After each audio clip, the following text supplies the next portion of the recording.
Ibu saudara-saudara yang dikasihi Tuhan, kembali kita bersyukur pada saat ini kita kembali bisa beribadah sekalipun kita beribadah di rumah kita masing-masing. Percayalah Tuhan pasti tetap akan menolong dan memberkati kita sekalian. Baik, kita buka hati kita akan berdoa supaya kita akan mendengarkan firman Tuhan.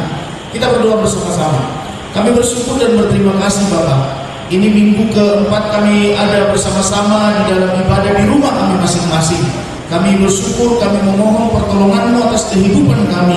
Dan biarlah Tuhan terus memberi penguatan bagi kami sekalian dalam menghadapi situasi yang saat ini sedang ada di hadapan kami.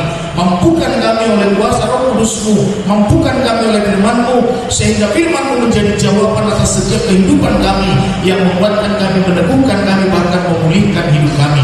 Terima kasih Bapa, berkati kami semua, berkati umat-umat-Mu yang sedang di rumah, yang mendengarkan khotbah ini, dan biar melalui firman ini mereka dikuatkan dan diteguhkan. Terima kasih, dalam nama Tuhan Yesus kami berdoa, kami mengucap syukur. Amin. Ya, Bapak Ibu saudara-saudara salut.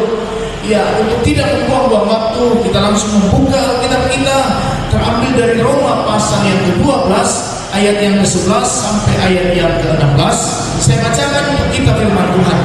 Dikatakan seperti ini, janganlah hendaknya kerajinanmu kendor, biarlah rohmu menyala-nyala dan layanilah Tuhan. Bersukacitalah dalam pengharapan, sabarlah dalam kesesakan, dan bertekunlah dalam doa.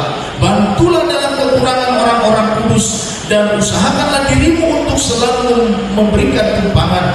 Berkatilah siapa yang menganiaya kamu, berkatilah dan janganlah mengutuk. Bersukacitalah dengan orang yang bersukacita, dan menangislah dengan orang yang menangis. Hendaklah kamu sehati sepikir dalam hidupmu bersama. Janganlah kamu memikirkan perkara-perkara yang tinggi, tetapi arahkanlah dirimu kepada perkara-perkara yang sederhana. Janganlah menganggap dirimu pandai. Amin. Demikian pembacaan firman Tuhan. Nah Bapak Ibu saudara-saudara, dari pembacaan firman Tuhan yang sudah kita lakukan, maka tema firman Tuhan bagi kita pada kesempatan ini yaitu cara melewati situasi yang sulit. Cara melewati situasi yang sulit. Nah Bapak Ibu saudara-saudara, minggu ini adalah minggu ketiga bagi kita dalam menjalani masa-masa sulit yang diakibatkan oleh virus COVID-19. Kita bisa merasakan, dan saya bisa merasakan bagaimana perasaan Bapak Ibu yang begitu sulitnya. Bahkan saat-saat ini kita sedang berada di rumah kita masing-masing. Oleh karena ada himbauan, kita tidak bisa keluar dari rumah. Dan untuk mematuhi pemerintahan, maka kita harus melakukannya dengan sebaik mungkin. Dengan demikian juga, maka kita ikut bersama-sama memberantas ataupun menghentikan penularan virus COVID yang sedang mewabah. Olehnya Bapak Ibu saudara-saudara, dengan kondisi itu tentu kita semua sudah merasa bosan di rumah. Di sisi lain kita juga harus memikirkan kebutuhan kehidupan kita. Saudara-saudaraku, tidak boleh tidak, kita harus tetap makan, kita harus perlu biaya hidup, kita harus perlu tuntutan-tuntutan yang lain. Tetapi saudara-saudaraku, di sisi lain, sistem ekonomi yang saat ini sedang mengganggu, sistem ekonomi saat ini yang sedang sangat-sangat terganggu, tidak hanya secara pribadi, tapi secara umum, bahkan secara dunia. Sesungguhnya saat ini kita sedang berada di dalam situasi yang sulit. Oleh karenanya, dalam situasi yang seperti ini, wajarlah kalau rasa khawatir mulai muncul, bingung mulai muncul, bahkan kemungkinan bisa putus asa terjadi di dalam kehidupan kita. Maka pertanyaannya, apa yang harus kita lakukan? Apa yang harus kita lakukan dengan kondisi ini Bapak Ibu saudara-saudara? COVID-19 menjauhkan kita dari situasi sesama, membuat kita terpisah satu dengan yang lain. Bahkan kita sedang diperhadapkan dengan situasi-situasi yang membuat kita sangat-sangat tertekan. Tetapi saudara-saudara Bapak Ibu, ternyata permasalahan ini juga ingin melihat kualitas kekristenan kita diuji. Kualitas iman kita sedang diuji. Apakah kita masih tetap sedang berharap kepada Tuhan? Apakah kita masih tetap sedang mengandalkan Tuhan? Saudara-saudaraku, masihkah kita tetap bersabar dan bertekun dalam doa? Walaupun situasinya tidak menyenangkan, walaupun situasinya sangat sulit, sekalipun mungkin kesesakan sedang menekan. Saudara, Bapak Ibu, kalau kita mau berpikir positif, kadang-kadang kesesakan di masa itu bagaikan pasir hisap. Mungkin Bapak Ibu tahu tentang pasir hisap. Ketika seseorang berada di pasir hisap, maka semakin dia banyak bergoncang, semakin dia banyak menggoyangkan tubuh, maka semakin cepatlah dia terhisap oleh pasir tersebut. Tetapi ketika dia bisa tenang, dia dengan mengurangi gerakan-gerakan tubuhnya, maka dia akan semakin bisa lebih lama bertahan. Saudara-saudaraku, apa yang sedang kita hadapi kondisinya persis seperti itu. Itu sebabnya kita diminta untuk tenang. Kita dituntut untuk bisa menahan diri. Kita dituntut untuk bisa tetap tinggal di rumah dengan nyaman. Sehingga apa yang menjadi program dari pemerintah untuk bisa segera memberantas virus COVID ini bisa terselesaikan, Bapak Ibu Saudara. Karena itulah Tuhan menghendaki kita bersabar dalam menghadapi persoalan hidup kita di dunia ini. Tuhan sedang merindukan kita supaya kita tetap bersabar. Kita tetap sabar untuk menghadapi situasi-situasi yang saat ini sedang kita hadapi. Dia ingin tetap berharap supaya kita sungguh-sungguh mengandalkan Tuhan. Dia sangat-sangat berharap supaya kita tetap hidup di dalam kebenaran firman Tuhan.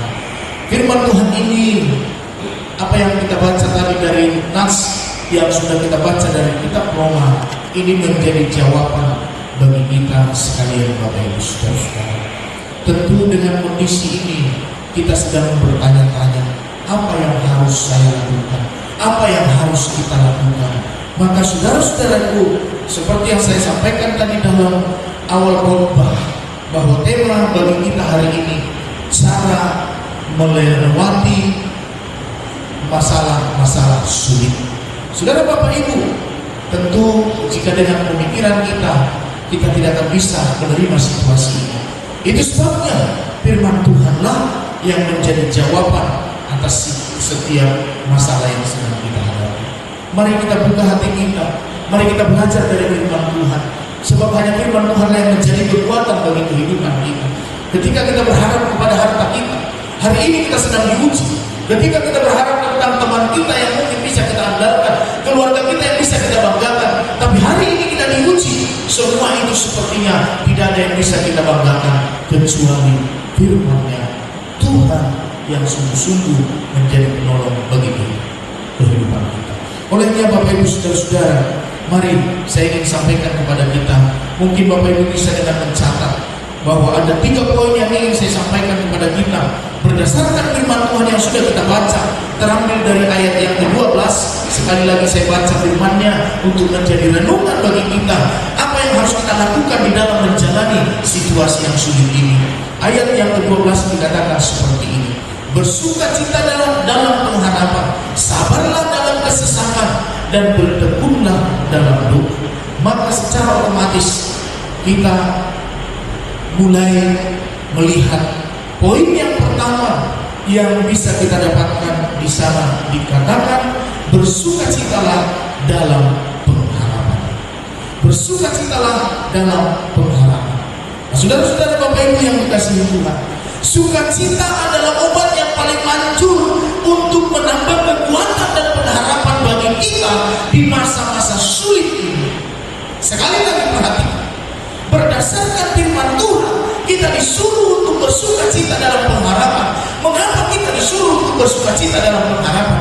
Karena memang sukacita adalah obat yang paling manjur untuk menambahkan kekuatan dan pengharapan bagi kita di masa-masa sulit seperti ini. Saudara-saudara, Bapak Ibu, jika kita membaca kitab Amsal pasal yang ke-17 ayat 22 dikatakan di sana, hati yang gembira adalah obat.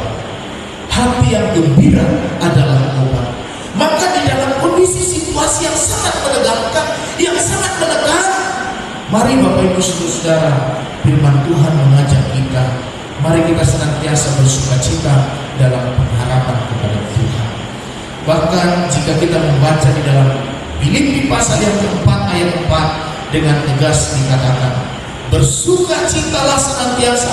Sekali lagi kukatakan, bersukacitalah. Bapak Ibu Saudara-saudara, sekalipun situasinya sangat sulit, namun kita masih punya pengharapan, yaitu Bapa Pencipta langit dan bumi. Kita masih punya pengharapan, yaitu Kristus yang telah diutus ke dalam dunia untuk menjadi pertolongan bagi kita. Olehnya, Bapak Ibu Saudara-saudara, mari tanamkanlah di dalam kehidupan betapa pentingnya senantiasa bersukacita di dalam kehidupan kita. Kata bersukacita di sini, saudara-saudaraku, saya percaya sukacita yang dimaksudkan bukan karena diberikan oleh dunia. Sukacita yang dimaksudkan bukan oleh karena kita harta melimpah. Sukacita yang dimaksudkan bukan karena kita sedang banyak uang, tetapi secara fakta kenyataan kita memang sedang berada dalam kesulitan. Tetapi justru di dalam kesulitan itulah kita harus senantiasa bersukacita. Di dalam kesulitan itulah firman Tuhan mengajak kita, menghimbau kita supaya senantiasa sukacita. Ternyata Bapak Ibu Saudara-saudara, benar, sukacita itu adalah sesuatu yang memberikan kekuatan baru kepada kita. Kalau tidak percaya, cobalah. Ketika Bapak Ibu mulai memikirkan semua kondisi keadaan ini, tetapi mulailah coba bergembira, mulailah coba hidup dengan enjoy, maka saya percaya di sana akan ada kekuatan baru yang bisa kita rasakan, sehingga kita bisa melewati masa-masa sulit dengan pertolongan dan kekuatan Tuhan. Yang kedua, yang ingin saya sampaikan kepada kita, apa yang harus kita lakukan supaya kita benar-benar bisa memahami. Maka yang kedua dikatakan, sabarlah dalam kesesakan. Saudara-saudaraku, kalau kita membaca pada ayat yang ke-12b tadi, pernyataan itu dengan jelas, sabarlah dalam kesesakan.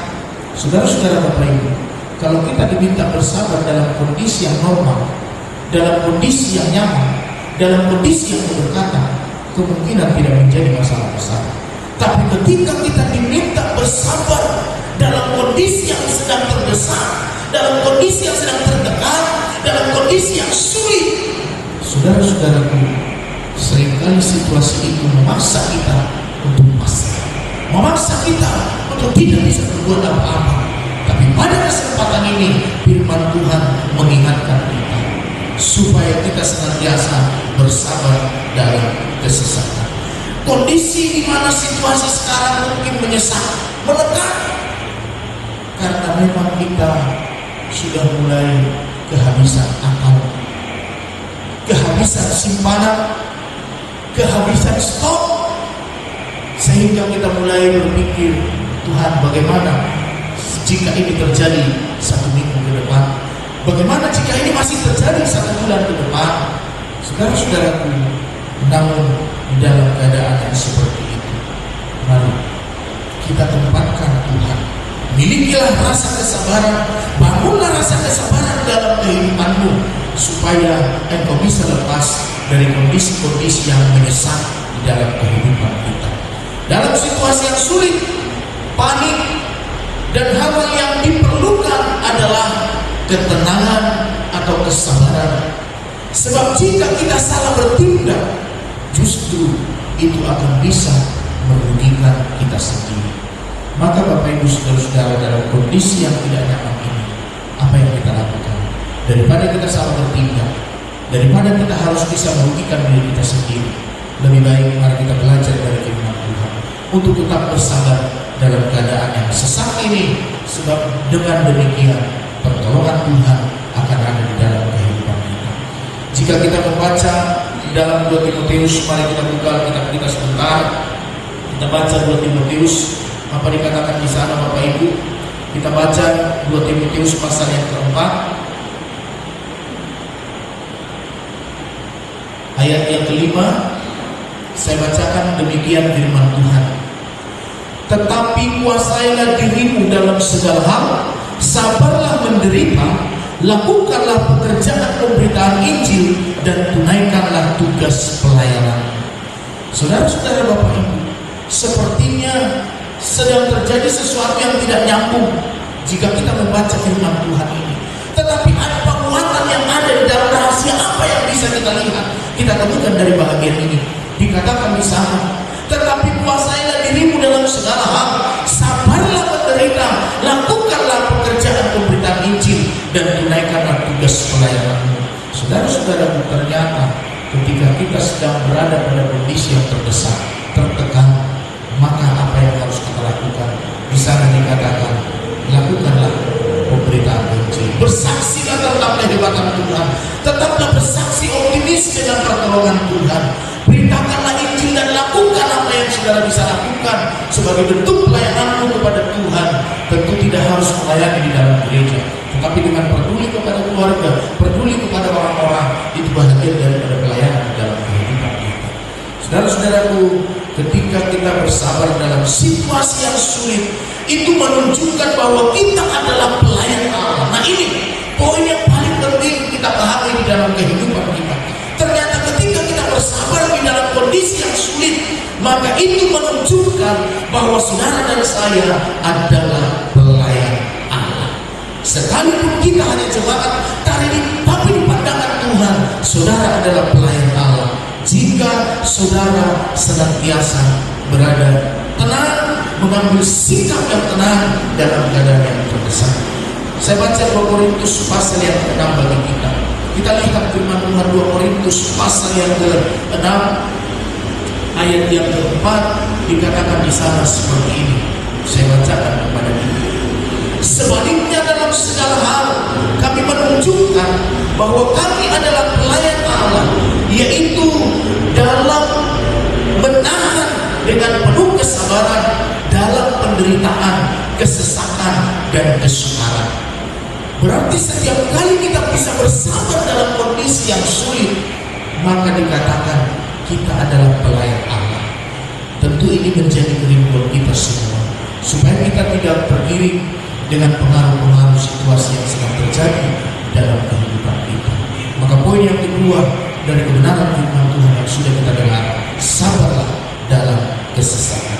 Yang ketiga, Bapak Ibu saudara-saudara yang dikasihi Tuhan, poin yang ketiga dari pembacaan kita tadi, maka dikatakan bertekunlah di dalam doa. Poin ketiga, bertekunlah di dalam doa.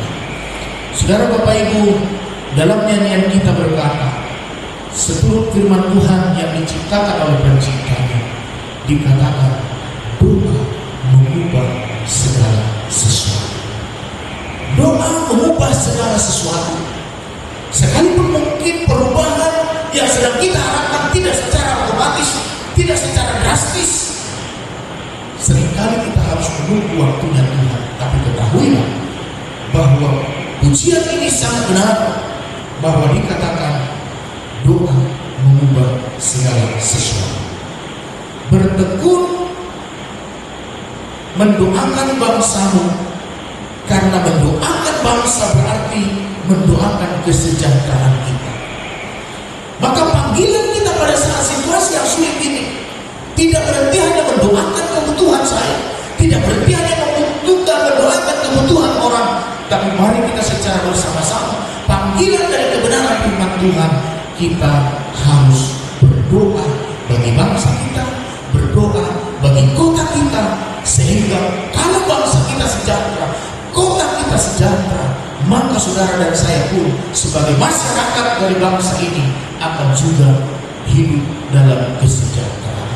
Olehnya Bapak Ibu saudara-saudara, panggilan bagi kita tidak hanya sekedar memikirkan apa yang kami harus makan besok, apa yang kami bisa lakukan besok, tetapi mari Bapak Ibu saudara-saudara, mulailah ambil bahagian berdoa bagi bangsa, berdoa bagi kota. Maka dengan demikian kesejahteraan itu akan turun dari karya Tuhan di dalam kehidupan kita. Dengan kondisi yang sekarang, COVID yang sedang merajalela, mari kita masing-masing umat-umat Tuhan Setiap kali kita berdoa di rumah, sisipkanlah, doakanlah bangsa ini, doakanlah perkembangan virus ini supaya segera selesai, sehingga ke depan harapan kita bangsa ini akan sejahtera kembali. Kita bisa beraktivitas kembali dengan apa yang bisa kita lakukan.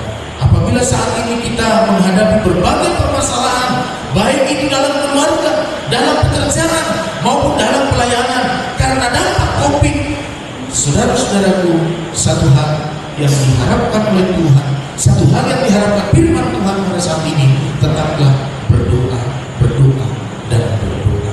Percayalah, Tuhan akan menyelesaikan permasalahan yang saat ini sedang terjadi di tengah-tengah bangsa kita. Olehnya, kiranya kebenaran firman Tuhan ini bisa menjadi berkat bagi kita sekalian. Biar kita tetap datang kepada Tuhan dengan sepenuh hati kita.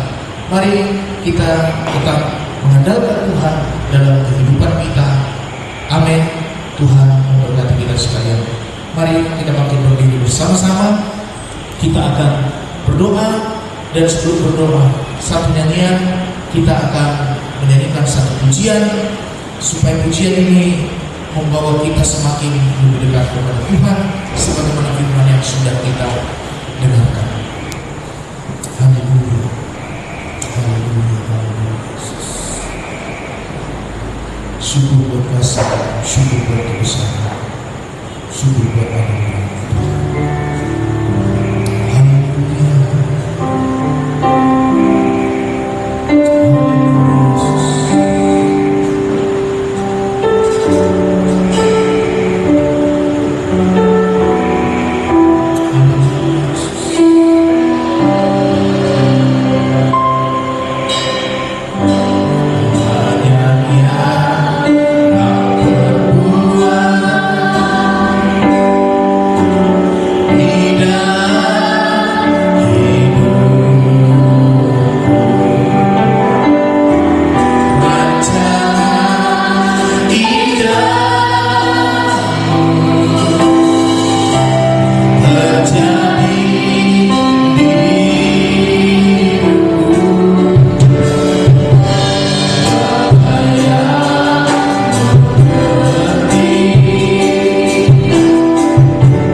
mereka senantiasa dikuatkan, mampu menghadapi situasi yang sulit ini. Bapak, berkati kami semua, biar kami tetap sabar menunggu arahan pemerintah sampai suatu kali nanti tiba saatnya kami kembali beribadah bersama-sama. Berkati setiap umat, berkati biar kiranya segala kebutuhan keperluan hidup mereka dicukupkan oleh Tuhan. Terima kasih Bapak, dalam nama Tuhan Yesus. Dalam nama Tuhan Yesus kami mengucap syukur. Haleluya.